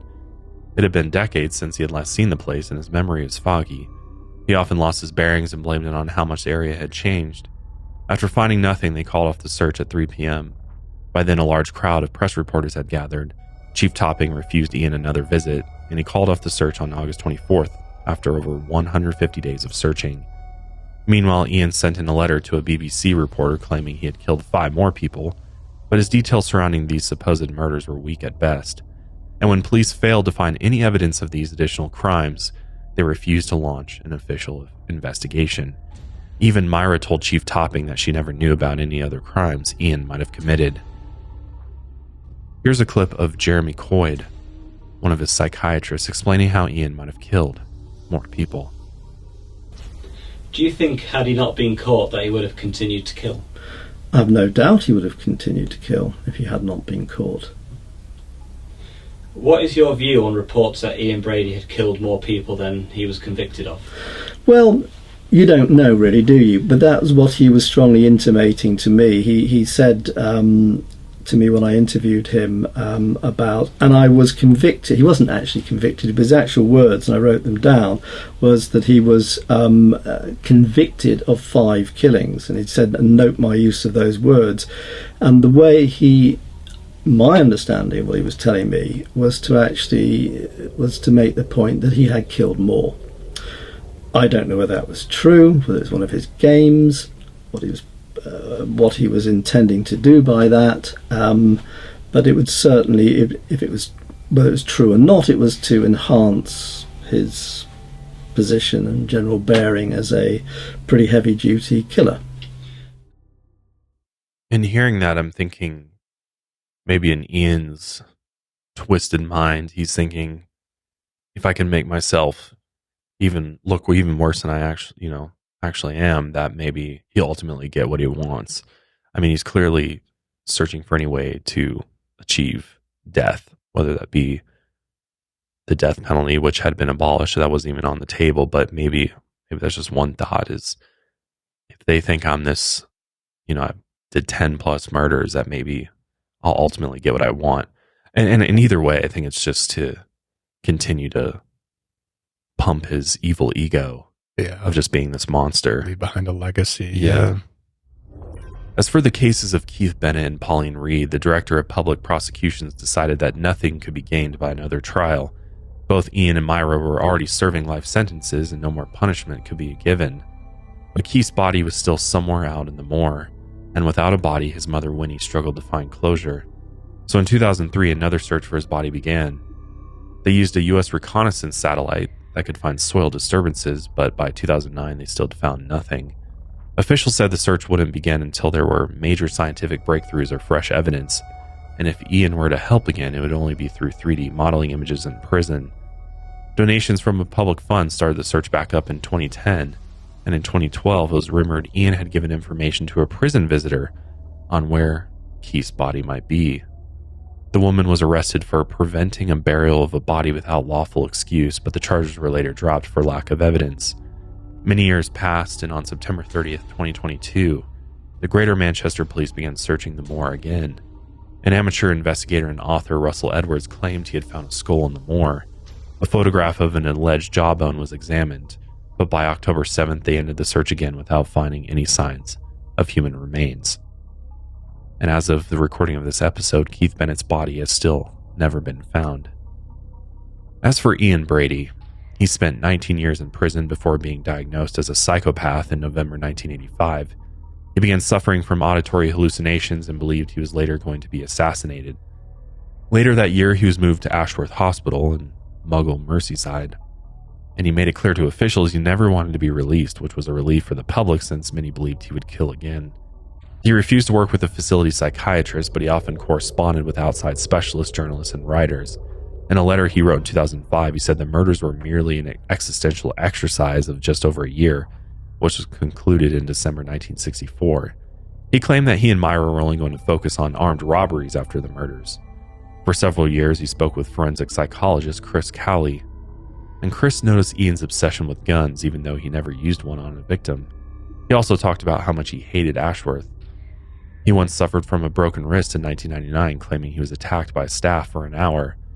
After the attack, he went on a hunger strike, and throughout the rest of his imprisonment, he refused food and water for 48 hours at a time. But he was force-fed by the hospital under the Mental Health Act of 1983. They'd use a tube that they sent through his nose down into his stomach in order to feed him. He later tried to get a judicial review for the legality of the force feeding, but he was refused. He later said, "I have to fight simply to die. I've had enough. I want nothing. My objective is to die and release myself from this once and for all. So you see, my death strike is rational and pragmatic. I'm only sorry I didn't do it decades ago, and I'm eager to leave this cesspit in a coffin." He also said that later he saw no point in ever making an apology because his remorse was shown through his actions, which I'm not really even sure what those actions were supposed to be. But here's a clip of his former psychiatrist talking about remorse. When speaking with him, did he ever show any sign of remorse for what he did? Not only did he not show remorse, but he made it clear that he never would. I asked him about remorse, and to which he referred to remorse as wind, and that if they wanted wind, they would wait till doomsday before they got it. From what I gather, it really seems like he felt like he was being inhumanely kept at that Ashworth. Like, he really hated the Ashworth Hospital. That was like torture for him. He couldn't stand that place. It's interesting too. He had a mental health advocate that was like assigned to him for many years. I've like worked with him for, I think, the majority of the time he was in prison and at the hospital. And from what she was saying is that, and she was kind of like siding with him, like, oh, he's a human being, you know, like despite the things that he did years ago, like this is inhumane what they're doing to him by force feeding him and basically not allowing him to go back to prison where he wanted to be. And I think at one point he had like a pretty bad seizure, and, you know, I mean, we don't know if it was legit or not, but I guess he was like foaming at the mouth at one point and stuff. And I mean, it was clear his health was really starting to decline, but he was literally trying to do absolutely anything to return to prison where he knew he'd be able to kill himself. Yeah, pretty crazy. And we know, even from when he first confessed, he was trying to barter his own suicide with, he's like, I'll tell you more as long as I can kill myself, which, yeah, clearly he hadn't been in the best mental health state. And there were even rumors that Myra only started helping police, you know, because years and years had passed before they confessed to more murders. People thought that Myra had somehow caught wind of Ian's mental health declining. So she's like, this will really get him fucked up, as if I start working with police and start telling them shit, maybe, you know, that'll push him over the edge and he'll find a way to kill himself. Yeah, that was rumors at the time, but right. Well, it kind of makes sense because it's like that one person who's been loyal to no end is now turned on him. Yeah. And so he's essentially left with nobody. Because I mean, for years she was continuing to support him, continuing to communicate with him, and finally she cut everything off from him. So I'm sure at that point he felt like there's absolutely nothing left for me. Yep. So seeing that he was trapped in prison, he spent a lot of his time translating classical texts into Braille. But by the turn of the century, his machine was confiscated for being a potential weapon. They mostly feared he would use it against himself. He also spent his time in prison writing a book titled The Gates of Janus, where Ian analyzed other serial killers. It was later published by an underground press and was quickly met with public outrage. In between his writing, he tried to find ways to kill himself in the hospital. At some point, he desperately wanted to donate his kidney, but he wasn't allowed. And in 2006, officials intercepted 50 pills of Tylenol hidden inside a hollowed-out crime novel sent by a female friend. They figured he might have been trying to damage his liver fatally.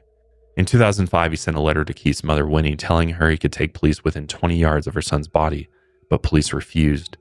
They suspected he only wanted another day out in the sun. In 2012, he applied to be returned to prison. He claimed that his plan was to starve himself to death, which he couldn't do in the high-security hospital. His application was immediately rejected since he specifically stated that he only wanted to transfer so he could kill himself. The judge said that Ian continues to suffer from a mental disorder, which is a nature and degree which makes it appropriate for him to continue to receive medical treatment. He was kept at Ashworth until his death on May 15, 2017. He died of restrictive pulmonary disease, and it was determined that his hunger strike was not a factor. After 51 years and 10 days behind bars, he now holds the record for the longest-serving prisoner of all time in England. As for Myra Hindley, she was sent to MS Prison Holloway, and her imprisonment began with an unsuccessful appeal. But she soon got her status as a Category A prisoner knocked down to Category B, meaning she was less of a risk on paper. Up until 1970, she and Ian had kept up their relationship and sent letters to each other. At one point, Ian even wanted to marry her, but the relationship broke down over the years, and their different opinions on their sentences wore each other down. Ian took full responsibility for the murders and was fine spending his life in prison, but Myra kept fighting to prove her innocence. She eventually ended their relationship after falling in love with a prison guard, Patricia Cairns. Patricia later helped her plan a prison escape with another prisoner, but an off-duty policeman intercepted the prison keys. Patricia was then charged and sentenced to 6 years. Still, Myra was desperate to get out. The problem was that even though she got 2 life sentences, the judge never specifically handed out a tariff or a chance for parole. At the time, their rules were loose when it came to life sentences. It would take 25 years to be considered for parole, which was set by Lord Chief Justice Geoffrey Lane in 1982. But Home Secretary Leon Britton bumped her tariff to 30 years in 1985. At the time, politicians could adjust tariffs, but not judges. Seeing that Myra might be stuck in prison for the rest of her life, she tried to convince the public she was rehabilitated. She claimed she was a Reformed Catholic and started a campaign to get the attention of prison officials. She said, "I ask people to judge me as I am now, and not as I was then." But outside the prison, Lesley Ann Downey's mother, Ann West, sparked a counter-campaign against Myra. For the rest of her life, it became Ann's goal to make sure that Myra was never released from prison. And whenever the press spread rumors about Myra's release, Ann was there to give TV and newspaper interviews. Up until her death in 1999, Ann reminded everyone of the horrors that Ian and Myra put her daughter through. I'm going to play a couple interview clips with Ann West now. The mother of Lesley Ann Downey, Ann West, was one of those who gave countless interviews to argue against any suggestion of release. No way can they let them out. If they do, I'll be going in because she'll be dead. She was a woman. She should have had motherly instincts. She is not human. Devil's daughter. But there's always that little doubt in my mind that one day maybe they will be set free. And that's what's on my mind when I go to bed of a night. My child begged her, "Please let me go. I know what you've done to me and I'll not tell Mummy. Please let me go home to Mummy." She wouldn't do that for my daughter. Do you think I could ever forgive her? The monster she is. She deserves all she gets, that monster. And more, and more. That woman will not live if she comes out of prison. I know people have said they'll do it for me. I don't want that. I don't want nobody to get in trouble, especially my boys. They've got their lives to live. I'm half dead now. I'm living on pills.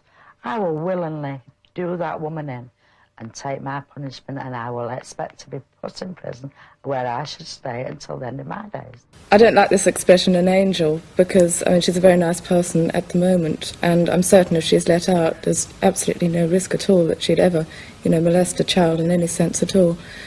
I had to hear the tapes of my daughter, and I never heard Ian Brady. It was Myra Hindley on that tape with my daughter, not Ian Brady. I had to listen to that and identify the body.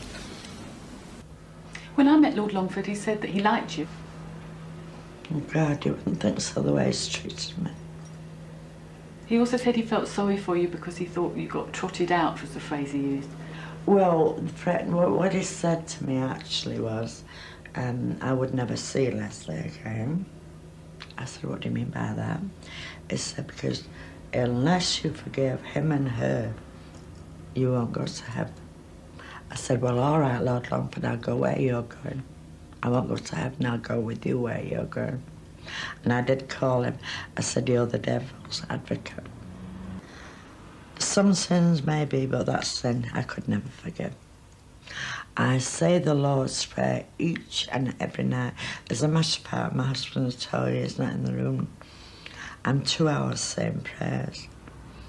But there's one part of the Lord's Prayer I will never ever say, and I never did. And I think you know what that is, so I'm not going to say it for you. Do you think God will forgive you for not forgiving her? Yes, I do. Yes, I do. Yes, I do. That's perhaps one of the most powerful victim statements I've ever heard. Yeah. Because it's just, I sympathize with her greatly. I mean, especially as a parent now, I would be in the same boat. There would be no way I could ever forgive somebody who brutally murdered my daughter. Yeah. And even her sons were on board. They're like, well, if she gets out of prison, we'll kill her for you. Yeah. And then the part where she's talking about how she says the Lord's Prayer every night, but I believe she's referring to the part of forgive those who trespass against me. Yeah, yeah. And she doesn't say that part. Yeah. That's just extremely powerful, and just, I mean, the pain she has to deal with every single day, and also dealing with the fact that there's people advocating to let Myra out of prison. It's just the anger that you would have against those people. Like in that one interview from, it looked like some type of talk show or something, where that woman's like, oh yeah, we're pretty sure that she's a changed person. And yeah, I like how she butts in. She's like, I've heard the shuts tapes, her man. down. Yeah. And that woman just looks like, I should not have said that. Like, I would just be embarrassed. Yeah. Being there across the table, supporting, trying to even support that. Come on. It's unbelievable, man. I'm trying to say the prayer back in my head to get through the line. It's I can't remember what the exact line is. It's something along, forgive those that trespass against. There's something like that. Father who art in heaven, hallowed be thy name. Thy kingdom come, thy will be done on earth as it is in heaven. Forgive us. Oh shit. It's right there where I'm forgetting it. Forgive us our trespasses as we forgive those who trespass against us. Yeah. Yeah. I think it's that line she's referring to. Yeah. But after Myra confessed to being involved in the other two murders, the Home Secretary put a whole life tariff on her in July 1990, meaning she would never get out of prison. After this, she claimed that she only took part in the killings because Ian had drugged her, or he was blackmailing her with pornographic pictures he had taken of her and threatened to kill her sister Maureen. She also insisted that even though she took part in the murders, she actually never killed anyone. In 1998, she was moved to the medium security HM prison High Point, and over the course of 3 years, she made 3 separate appeals against her life tariff, but each one was rejected. In 2002, sentencing laws were questioned and began changing, and the new laws agreed that judges, not politicians, should decide how long someone stays behind bars. Myra's supporters were hopeful this meant her tariff would be re-examined and she would be getting released.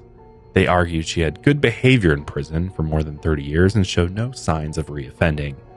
Once rumors of her potential release started circulating, the Home Secretary David Blunkett tried to get new charges against Myra for the murders of Keith and Pauline, but it was 15 years too late. The move would have been seen as an abusive process. Luckily, they never had to worry about Myra's release, because 10 days before the laws changed, Myra died from bronchial pneumonia at West Suffolk Hospital. She was 60 years old and smoked around 40 cigarettes a day. And a few years before this, she had been diagnosed with a lack of blood flow to the heart muscle and suffered a brain aneurysm. After her death, a short service was held at Cambridge Crematorium. About 10 people attended. None of her relatives were there. Patricia Cairns, the prison guard who helped Myra try to escape, scattered her ashes in Stalybridge Country Park. Years later, in 2008, her solicitor, which is her lawyer for those in the United States, Andrew McCooey, reported that Myra once told him, "I ought to have been hanged. I deserved it. My crime was worse than Brady's because I enticed the children, and they would have never entered the car without my role. I have always regarded myself as worse than Brady." That is all anybody needs to hear. Yeah. To understand just how evil she was, and that she was every bit as evil as Ian. I mean, she was a part of it from start to finish. I mean, she was there from the time these poor children were being murdered, to helping Ian bury them in the moor, to taking photographs, standing on their graves. I mean, they were proud of the work that they did. It's just absolutely sick. There's just so much that condemns her. Like, she was their first victim. She lured Pauline into the car because she knew her too. That's the really messed up part. She was burning evidence, which we don't truly know what it was. Why would someone just start burning documents and photographs and shit in Ian's office if you're not guilty of something? Which it could have been plans for bank heists. It could have, yeah. But it also could have been other evidence around. I mean, it could have been photographs More for all pictures, we know, or whatever. I mean, who knows? I do think this last quote, she probably said it in private to her lawyer. It does make me think she's maybe I use this word lightly, but maybe a little bit more human than Ian, just because she's being self-aware. Like, I've done terrible things and I acknowledge it, and I should have been sentenced to death. So maybe it's like, that's what sets her aside from Ian. She's still a monster, but at the same time, it makes me think that she might have a bit of a soul in there somewhere. Maybe not a full-blown psychopath like Ian, but right. I don't know though, man. I mean, it's hard to say, because it's a very just as much as it is admitting guilt, there's no I'm sorry. True. There's no guilt. There's just guilt of like her responsibility when it comes to taking part in the murders, but there's no guilt around what she actually did, right? Yeah. There's no guilt around, I took these children from their families, or I feel bad because of the horrific end these children were met with at my hands and my partners. So in my mind, I almost think she's a full-blown psychopath too. And I mean, if you look at it from her life from an early age, there's definitely some of the signs are there as well. So I think it's this perfect storm of two psychopaths coming together that are, and was there actually love there at all? Like, was she actually in love with Ian, or was it just like they realized that they both had this sick, sadistic part of them? I mean, if someone's trying to get you to read Mein Kampf within the first few dates, that especially after the recency of the Holocaust had just occurred, not that long before they started dating, that if that wasn't enough to turn her away, or all the other things as things started escalating and like her turning away from her faith and everything, I don't know, there was enough red flags for where she could have walked away. Yeah. And that's what's different about this. If we're going to compare this to Paul Bernardo and Carla Homolka, because I mean, in that case, Carla was scared of Paul because of the physical abuse that he did. Right. But in this one, there's nothing that suggests that Ian was actually keeping her there against her will. Yeah. It was all being a willing participant in these crimes. True. And Ian even tried to protect her for like the first 20 or so years of when the case, opened up and they had gone to trial. He was still adamant about like she had nothing to do with it. Yeah. She only did what she was told, etc. I mean, thinking back to the signs of a serial killer and like what makes a serial killer who they are, it seems like both of them are through and through exhibiting all of the signs of a serial killer.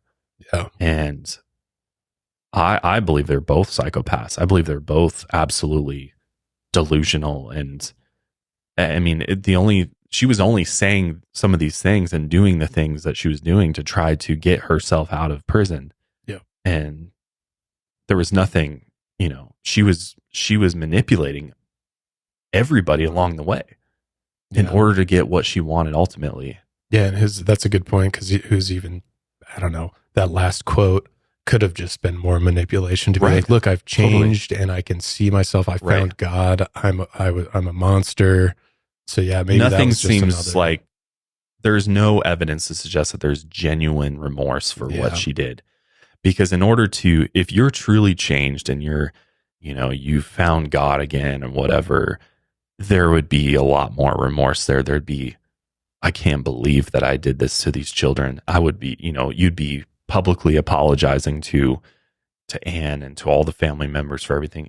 There would be way more effort put in to try to help and provide closure and reach out. Yeah. In a much more positive way than basically just saying, yeah, I was the reason why. Yeah. I'm just as bad. I'm worse than him. Yeah. And it's almost like, maybe it's like a realization of like a sick realization of like, wow, maybe this whole time we think Ian's the mastermind behind all of this, but in fact, Myra is really the biggest monster here. Yeah. Because she's almost like, she came along, she could have tried to sway him away from this, but instead she locked in with him and supported every single thing that he did, and then provided him the resources and the tools essentially that he needed in order to carry all of this out. And again, we still don't know how much she was involved in. We just still don't know if she was a part of the attacks we have no idea. Yeah, in my mind, I think she was absolutely a part of this. Yeah. She got sick satisfaction out of this. That's why that 13-minute audio recording really showed us that she's present. She's there, regardless if she's actually committing the she's getting fatal something blows. out of this. Yeah. This isn't somebody who's being held against her will. Yeah. And, being blackmailed. No, that you are there because you are enjoying this. Yeah. You're just as sadistic as he is. You know what also really irked me about this case was the letters she was getting from that one mother. And then she was like, oh, I'll confess. And then she even tells the mother, she tells the public about it. She's like, I wish she would have contacted me earlier. Maybe I would have confessed then. I was like, that is, one, you're full of shit. Yeah. And two, you're basically pinning your delayed confession because what the victim's mother blaming didn't the reach out victim's enough. family. Yeah. It's just so clear to me that she was doing everything she could to manipulate everybody around her to try to get what she wanted. Ultimately was to just get out of prison. Yeah. So yeah, I mean, I feel horrible for Keith's family and the fact that they never were able to get, that closure that comes with, finding your loved one's remains and be able to, put that behind them. And it's just, I mean, it's horrific, everything that they had to go through at the end of the day. But that is the horrific Moors murders. With that being said, we're going to wrap up today's episode there. We'll see you guys next week. Until then, lights out, everybody.